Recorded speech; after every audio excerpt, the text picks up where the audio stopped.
စီညရိုင်းဒီချိန်မျိုးမှာပရိယေ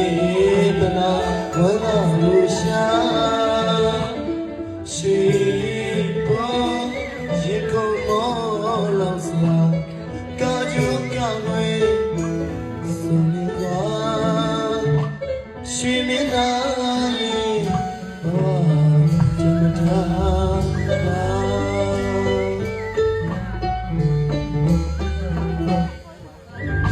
မပြောရင်တော့ညတန်းတော့ရဲ့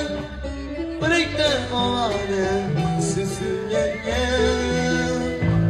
မင်းသားလေးရဲ့အကောင့်မှာဝမ်းသာမစိုးရှိမင်းသားကကြိုးလေးဟာမကြခင်မှာ